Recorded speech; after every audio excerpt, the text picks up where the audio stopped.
Hello everyone, this is General Hand Grenade. Welcome to my war room in Prince George, British Columbia. This video I'm going to, as you can see, put the Global 40 map back on the table. I haven't had it out since the Barbarossa video, so it's kind of neat. We're going to be playing a game this Saturday, and so I was going to set it up anyway. But the reason I've set it up early, a few days early, and you see there's the UK units on the board, is I get a lot of questions about a lot of things, right? One of the questions that keeps reoccurring with people is they keep asking me why it is I place the roundels the way that I do for the UK, because they see the UK Pacific and the UK Europe as being two different countries, right? Like they have their own roundels, they have their own money. I mean, they're their own nations, right? But that's not true. And so the thing is, like, it's quite a long explanation, and so, and you can't just say no, you're wrong, and move on, because that's not very nice. Like, I try to be helpful with people, right? And so it takes me a while to type out an explanation to this one, and I thought, you know what? Why don't I just make a video? So the next time somebody asks me this question, I can just link to the video. I say, watch this. And then they can go, this is going to be a fairly short video, and they can watch this video and it'll illustrate better what I'm trying to say anyway. You know what I mean? So anyway, I've got the UK set up, I've got everything set up, so let's just take a look here. So first of all, let me just tilt the camera down a little bit. Now these are some nice reference cards. You see these are different than the ones I used to use. So it's got a bunch of information on one side of them here. And it's got the setups, and like I don't need two cards, I just need one, because it's got the setups for both sides of the board, the UK Pacific and the UK Europe. So anyway, let's just get to it. So this is what I have to keep explaining to people, is that UK is one power, two economies.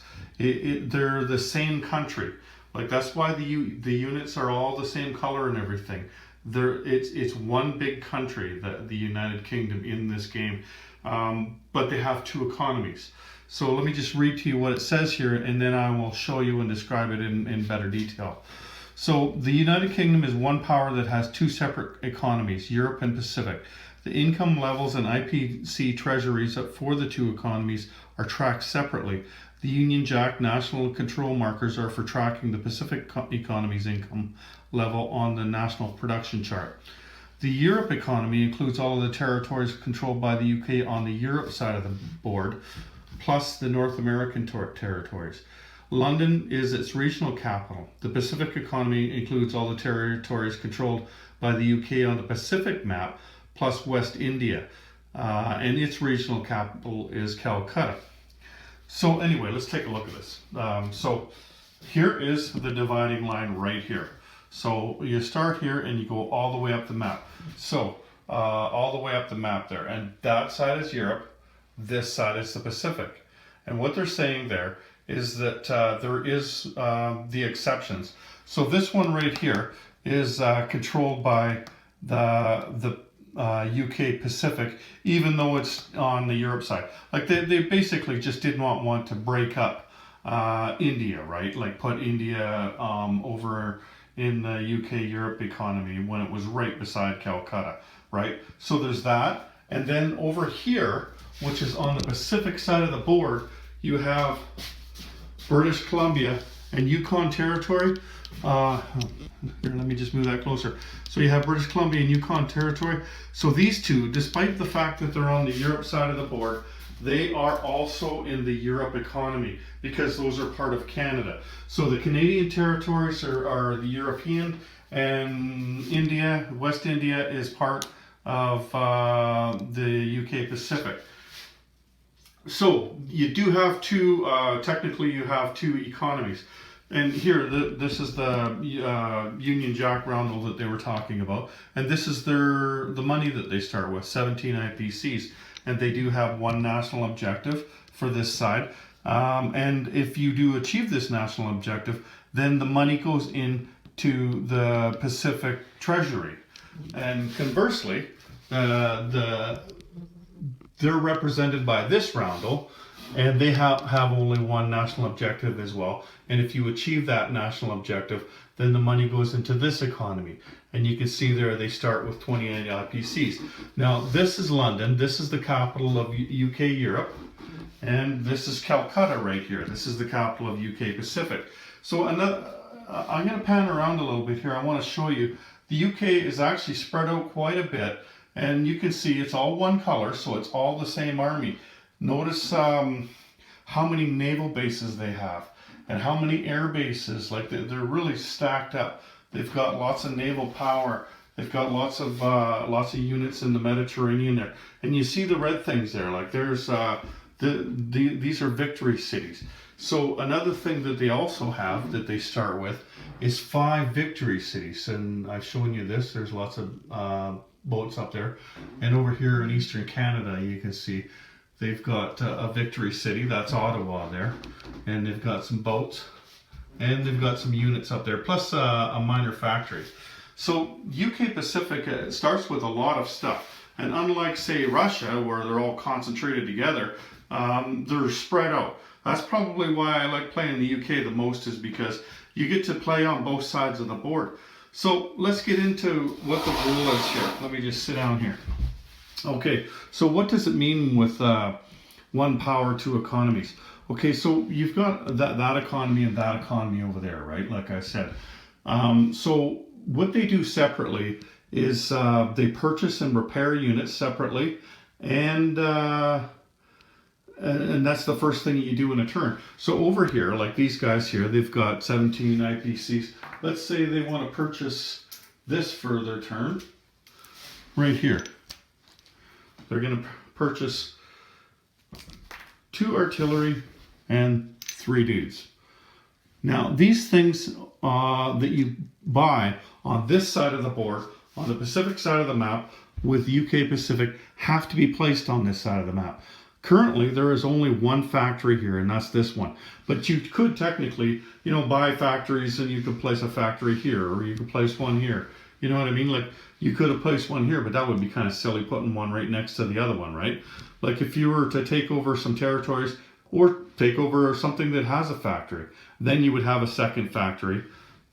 But typically in Global 40, though, you don't see these guys over here with more than one factory, unless the game is going really bad for the Axis and these guys have taken over a factory. There just isn't much of a chance for these guys, with the Japanese being so powerful, to take over a lot of territory. They're surrounded by a lot of their allies, so that they, even like if they took over these territories, then they still wouldn't get the money, right? It would just be liberating Chinese territories. So these guys aren't going to be very powerful on this side of the board. But they do purchase and they do place their stuff on this side of the board. And if you have a damaged, like here we have a battleship over here. If this battleship were to become damaged and you took it to this port over here, then these guys, you would have to still have your capital, and they would repair it over here. So if you're repairing it. But anyway, if this capital should fall into enemy hands, then you wouldn't be able to repair this battleship on this side of the board. You would have to take it to the Europe side of the board and repair it at one of their naval bases. But you can do that because all of the units belong to both sides. It's not both sides, it's actually one side. There's only one side here, and it's the UK. It's just they spend money differently. So you purchase your units separately, and you repair your units separately, and the other thing that you do is you place your units separately, and I already spoke about that. You would place these units here. Now these guys over here, they start with 28 bucks. So let's just say that they're going to buy this stuff. This is a fairly common buy on the first turn for 28 bucks. They're going to buy a fighter and 6 dudes. So now this stuff here has to be placed on the Europe side of the board. You could not place that in Calcutta. You don't have to place it there. You've got a minor factory over there in Canada. You've got a minor factory right here in South Africa. So those are places that you could place your units. But they have to be placed. If you paid for them with London's economy, They have to be placed on the Europe side of the board. So why I'm getting a lot of these questions really stems from my Middle Earth strategy. In Middle Earth, here, let's just move this over out of the way here.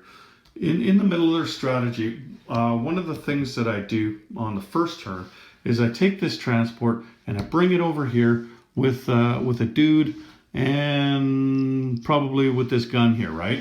And so then I place this roundel on it. And people are going, what are you doing? You're supposed to place this roundel. These guys came from India, and so you have to place this roundel. They just can't figure that out. They think that I'm cheating or something. Not that I'm cheating, that I just don't know what I'm doing. Perhaps I don't know. I can't tell you what they think what they're thinking. But this is wrong because this is the Europe side of the board. It doesn't matter who took it over because these guys are the same as these guys. They're all one army, okay? And if you were to take something from this side of the board, no matter where those guys came from, you have to place the London roundel on there, not the Calcutta roundel. It has to be this one, no matter who took it over. So then, you couldn't place anything here this turn. But next turn, on turn 2, what I like to do is I like to place a factory on there. And I bought that with the money from London. You could not place a factory there with the money from Calcutta. That's not allowed. You can't place anything on this side of the board from Calcutta. It doesn't matter that these guys came from Calcutta and took that over. It doesn't matter at all. All that matters is where they are on the board. Now, if you would, if this guy walks over here, same thing. That's the Europe side of the board. You have to put this roundel on there. You have no choice. You cannot place this roundel on this side of the board. This roundel can only go on this side of the board, like here. Here's an enemy territory. You could take Siam with this one. You could take one of the Dutch territories with this one. What you couldn't do is take this transport and say, let's just bring a guy down from the Europe side of the map. You couldn't bring this guy down here like this and place him on there and place this roundel on there. This is the Pacific side of the map. Only this roundel can get placed on this side of the map, not this one. This one has to be placed over here. It does not matter where this guy came from. They're all in the same army. So what it means, basically, one nation, two economies, is that you have two different piles of money, and the money has to be spent and placed on that side of the map, okay? That's all it means. After that, after they go down on the map, they're all one nation. Unlike, say here, this guy here starts the game on here, this guy is Anzac. Even though they're part of the Commonwealth, and even though they're on the same side, these guys here do not fight with these guys. They defend with them, just like a British guy and a Chinese guy would defend together because they're on the same side. But they could not attack together. Like if there was an enemy here, you couldn't move this guy in and these guys because it's only one of their turns. Like if it's this guy's turn, these guys don't move on their turn. Plus they don't attack with these guys. But if somebody came in to Egypt and attacked them, then they would defend together. It's just the difference between attacking and defending. But the point is that Anzac is not part of the UK. They also have their own economy down in Sydney, but they are their own nation. That's why they're a different color. These guys are the same color as the guys from Calcutta for a reason, because they're in the same army. This guy is not. Have you got it now? I hope I don't have to explain this again, because that's a lot of typing. And you can see, like I spoke for a few minutes, how much you would have to type in order to explain that, right? So anyway, I hope that that's clear now, that the only thing that you do is purchase and repair units and collect money and place units on the side of the board where the money came from. So the money from there have to place units on this side of the map. The money from there have to place units on this side of the map. They have to purchase and place them over there. They can't purchase and place them together. Or I mean on the other side, okay? And it doesn't matter if these guys walk over here and take Persia. I don't want to take any more questions about this, okay? These guys are allowed to take Persia, but they're not allowed to put the roundel on there. It has to be the UK Europe roundel. Okay, I'm finished. Anyway, I hope that clears it up for everyone. So it pays for you to read the rule book, not just once, but a few times. Like read the rule book and then play the game and then read it again and play it again. Like I'm much better at the rules now than I was when I first started, and then much better than when I first started a channel. People figured that since you have a channel, you must know all the rules, and that's not exactly true.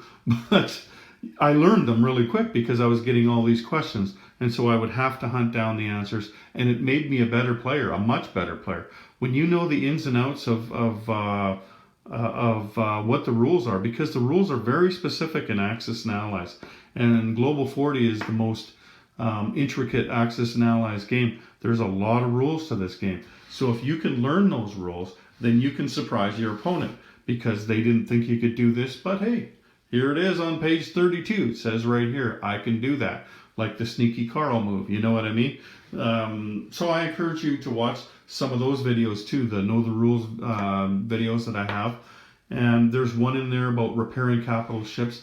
That explains a lot better than I did. I'm not going to go over that too much here because it's probably something that'll never happen for you. But it tells you the difference between repairing capital ships for the UK and on which side of the board and stuff like that. But I made that into its own video. Anyway, so that's the UK. I'm looking forward to the game this Saturday, and I don't know who I'm playing, but I'm going to try to kick some ass. So wish me luck. Anyway, take care, everyone. General Hand Grenade out.